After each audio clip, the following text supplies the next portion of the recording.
سردار کو شراب مہیا کرنے والے فوجی پر بھروسہ کر کے اسے قطعی اپنا ہمراز نہ بنایا جائے اور نہ ہی اس کے ذریعے بنگلہ دیش جانے کی کوشش کی جائے، بلکہ اس مقصد کے لیے اپنے ذرائع سے کوشش کی جائے۔ یہ فیصلہ کرنے کے بعد میں نے قیصر کو کہا کہ اپنے 2 مسلح ساتھیوں کے ہمراہ حویلی سے باہر جا کر مرنے والے مشیر کے گھر کا پتہ چلانے کی کوشش کرے، اور اگر گھر مل جائے تو یہ پوچھے کہ گھر میں کوئی انگریزی یا اردو بولنے والا شخص ہے۔ اگر ایسا شخص مل جائے تو 2 آدمی اسی کے پاس رکیں اور مجھے آ کر اطلاع دیں۔ میں سمجھتا تھا کہ سردار کے ہاتھوں مرنے والے کے قریبی لواحقین یقیناً طیش میں ہوں گے اور بہت ممکن ہے میں ان سے سچ اگلوانے میں کامیاب ہو جاؤں۔ قیصر اپنے 2 ساتھیوں کے ہمراہ فوراً ہی اپنے مشن پر نکل کھڑا ہوا۔ میں نے اپنی طرف سے حتی الامکان کسی سازش کا شکار ہونے سے بچنے کے لیے تمام انتظام کر لیے تھے، اور اب مجھے رانی اور اس کے لڑکے سے ملاقات کا انتظار تھا۔ اچانک ہی میرے ذہن میں ایک شک ابھرا۔ میں نے اپنے خادموں میں سے ایک کو اشاروں سے سمجھایا کہ حویلی کے زنان خانے میں جائے اور کلپنا کو میرا پیغام دے کہ وہ فوری مجھ سے ملنے کے لیے آئے۔ آدھے گھنٹے میں ہی کلپنا اپنی 2 خادماؤں کے ساتھ آ گئی۔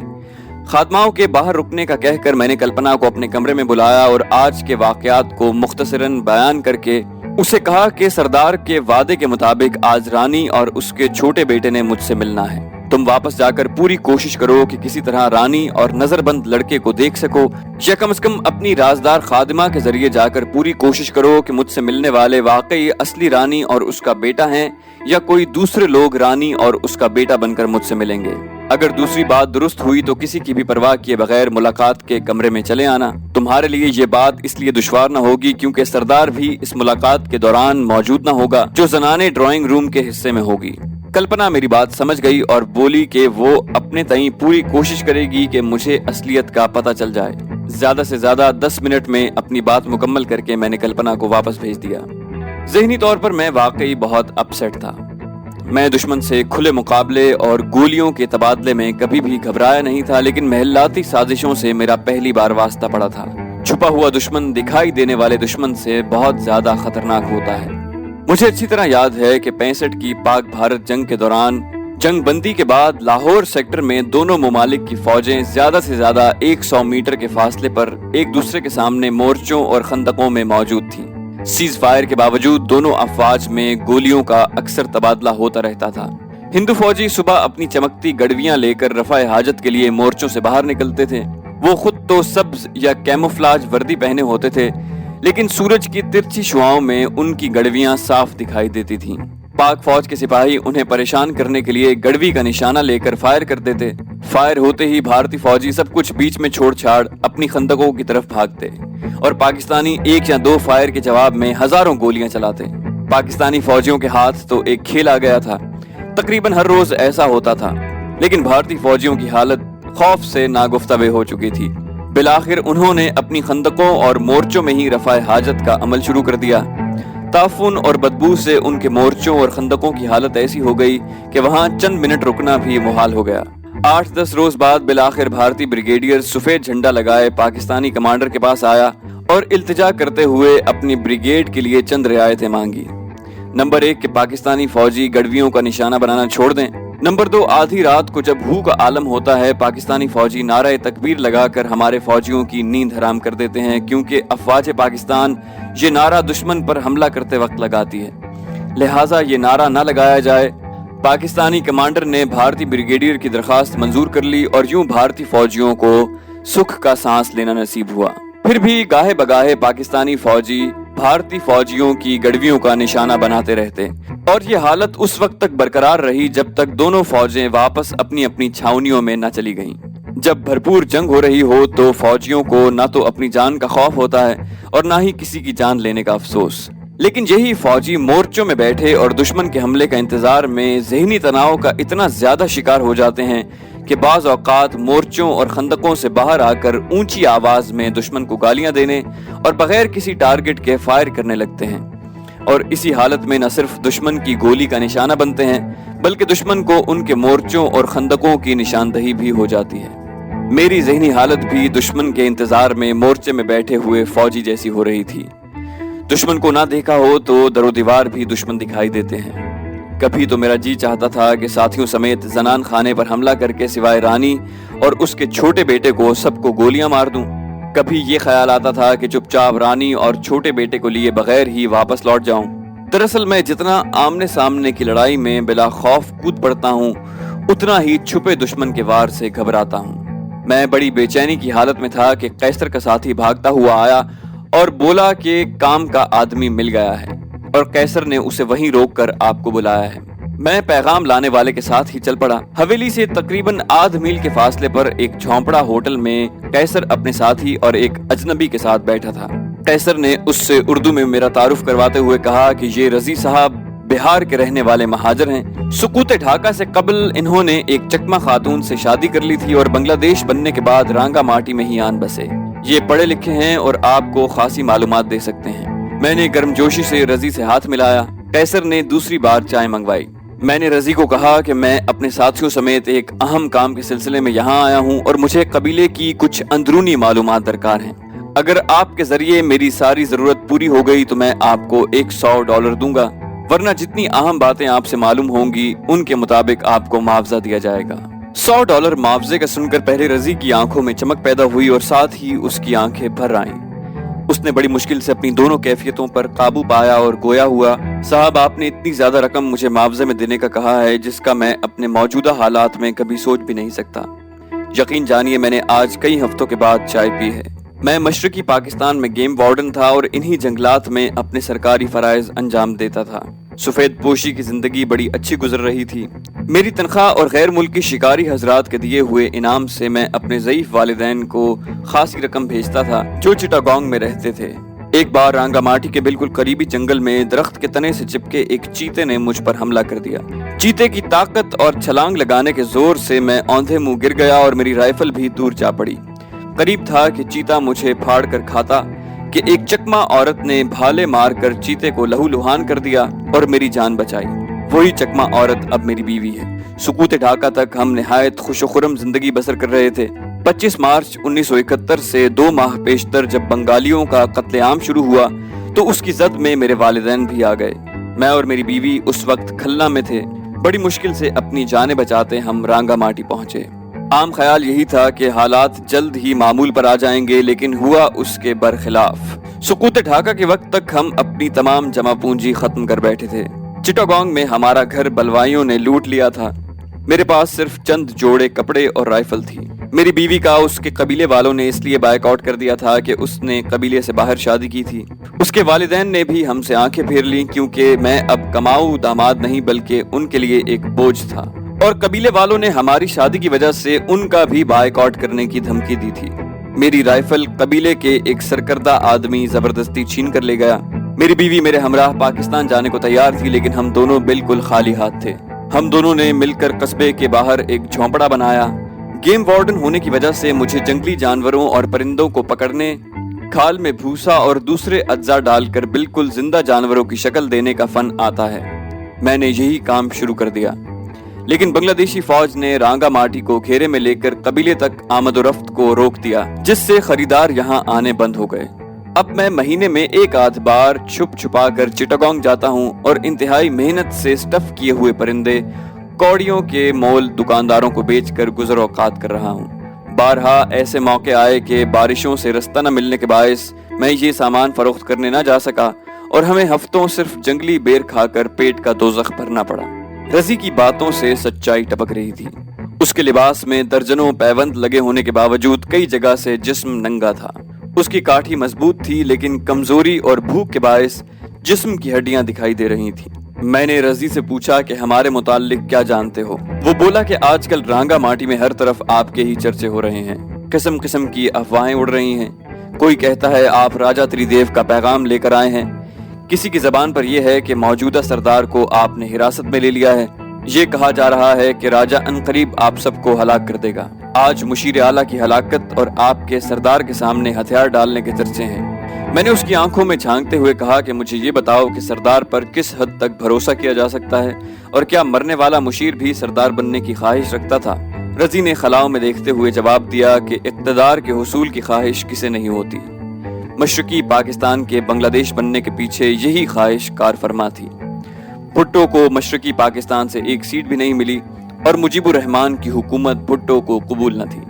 ملک کے دونوں حصوں کے درمیان جغرافیائی فاصلے کو محبت، پیار اور ایثار سے بانٹنے کی بجائے بھٹو اور مجیب نے نفرتوں کے سمندر حائل کر دیے۔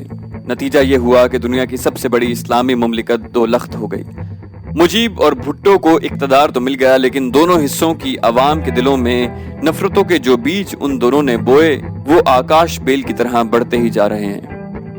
موجودہ سردار اپنے باپ کی جہاں موجودگی میں زیادہ تر وقت یورپ میں رہا، باپ اس سے زیادہ اپنے چھوٹے بیٹے کو پسند کرتا تھا اور عام خیال یہی تھا کہ راجہ تریدیو چھوٹے بیٹے کو سردار بنائے گا۔ بنگلہ دیش کے قیام سے پہلے ہی بڑا بیٹا یورپ سے لوٹ آیا اور بنگلہ دیش بننے کے 2 ماہ کے اندر ہی اس نے اپنی سرداری کا اعلان کر دیا۔ اس دن سے اس کی ماں اور چھوٹے بیٹے کو کسی نے نہیں دیکھا۔ موجودہ سردار انتہائی شاطر اور سازشی دماغ کا ہے۔ جس مشیر کو اس نے آج ہلاک کیا ہے وہ تو اس کا انتہائی وفادار اور معتمد تھا۔ آپ کو شاید علم نہیں کہ سردار کی بیوی اسی مشیر کی سگی بہن ہے۔ قبیلے کے لوگ سردار کو باپ کا درجہ دیتے ہیں اور قبیلے کی عورتیں سردار کے بلاوے پر بغیر کسی خوف کے اس کے پاس جاتی ہیں۔ گزشتہ چند سالوں میں درجنوں بار ایسا ہوا کہ سردار کے بلاوے پر جانے والی لڑکی نے واپس آ کر ایک اونچی چٹان سے خودکشی کر لی۔ اس چٹان کا اب نام ہی موت کی چٹان پڑ گیا ہے۔ سب جانتے ہیں کہ ان خودکشیوں کی وجہ کیا ہے، لیکن خوف کے مارے کوئی بھی آواز اٹھانے کو تیار نہیں۔ رضی نے اپنی داستان سنا کر اپنے دل میں جذبات کا بند کھول دیا تھا۔ اس نے کہا، جناب میری بیوی بھی اب اردو بولتی ہے اور سمجھتی ہے۔ اگر آپ مناسب سمجھیں تو اس سے پوچھ لیں، ممکن ہے اس سے آپ کو کوئی کام کی بات مل جائے۔ رضی نے ڈرتے ڈرتے اپنے جھونپڑے میں مجھے آنے کی دعوت دی۔ میں نے فی الوقت اس کے ہاں جانے کی معذرت کرتے ہوئے کہا کہ رضی، میں تمہاری دکھ بھری داستان اور ہمت اور صبر کا دامن نہ چھوڑنے سے بہت متاثر ہوں۔ آج مجھے کچھ بہت ضروری کام کرنے ہیں، انشاءاللہ کل میں تمہارے گھر آؤں گا۔ تم کل 11 بجے اسی ہوٹل میں میرا انتظار کرنا۔ تم کو میں $100 معاوضے میں دے رہا ہوں۔